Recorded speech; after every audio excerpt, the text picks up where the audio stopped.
Hi hello नमस्कार राधे राधे. कसे आहात? आज कृष्ण जन्माष्टमी म्हटलं काहीतरी मस्त असं स्पेशल बनवूया. बनवलं काय मी मस्त पेढे. तर चला रेसिपीला सुरुवात करूया. आपल्या पेढ्यांची टेस्ट काजू कतलीसारखी येते. एकदम छान अशीच काजू कतलीमध्ये खूप सारे काजू लागतात. कमी साहित्यामध्ये आपण काजू कतलीसारखे आपण पेढे बनवूया. त्याच्यासाठी मी 1 वाटी काजू, 1 वाटी दूध, अर्धा वाटी मिल्क पावडर आणि आपल्याला पाहिजे तशी साखर. तशीच मी आता 1 वाटी जे दूध होतं ना ते मी कढईमध्ये घालून घेतलं आहे. त्याला छान उकळी घालून घेतली आहे आणि आपण जे मिल्क पावडर घेतली होती ते मिल्क पावडर यामध्ये घालून घेतली आहे. अर्धा वाटी मिल्क पावडर होती. एकाच मेजरमेंटने एकाच वाटीचं प्रमाण घ्यायचं म्हणजे आपलं परफेक्ट असं बनते. आता दूध आणि मिल्क पावडर छान घोळून घ्यायची, त्याच्यात गाठ वगैरे राहायला नको तसं. आणि आता त्यामध्ये साखर घालून घेते. आता तुम्हाला किती गोड हवं आहे त्या पद्धतीमध्ये तुम्ही तशी साखर घालून घ्यायची. मी इथे 2 चमचे साखर घालून घेतलेली आहे, पिठी साखर आपली साधी. आता छान हे एकजीव झाल्यानंतर थोडं घट्टसर पण झालेलं आहे.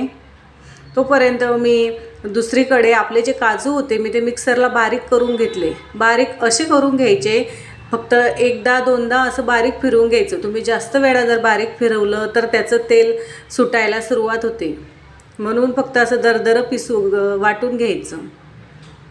आता आपले काजू पण वाटून झाले आहे. आता मी हे मिश्रण जे आपण बनवलं होतं दुधाचं त्यामध्ये आपण काजू घालून घेऊया.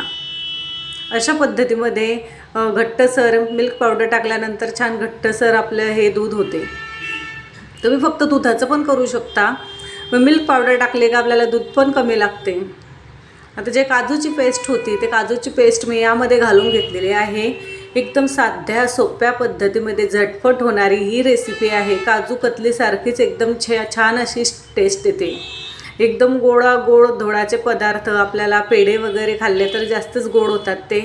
हे जर आपण बनवलं तर एकदम अशी टेस्टी ही रेसिपी आहे.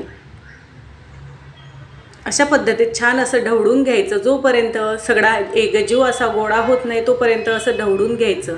आता बघा मस्त असा एकजीव झालेला आहे गोळा. आपण त्याला जर काढलं तर तो कढईपासून सुटतोय.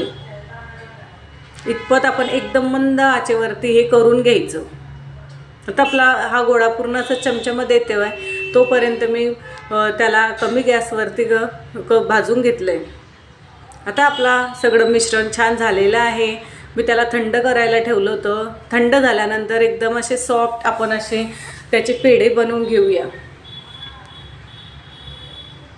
असे गोल निंबा एवढा आकार घ्यायचा तुम्हाला हवा तशा पद्धतीमध्ये. त्याला तेल तूप काहीच लावायची गरज नाही, कारण त्याला स्वतःलाच खूप तूप सुटते.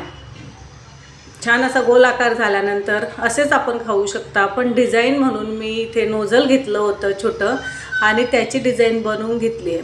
खूप अशी छान दिसते.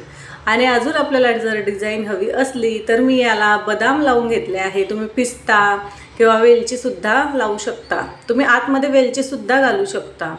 अशा पद्धतीमध्ये एकदम झटपट होणारे आपले हे पेढे आहे. तुम्ही जर माझा व्हिडिओ पूर्ण बघितला असेल तर खूप आवाज आला असेल. आमच्या खाली दही अंडीची तयारी चालू आहे, त्याच्यामुळे खूप आवाज होतोय, तर म्हणून सॉरी. मला हा व्हिडिओ कसा वाटला मला कमेंटमध्ये नक्की कळवा. बाय.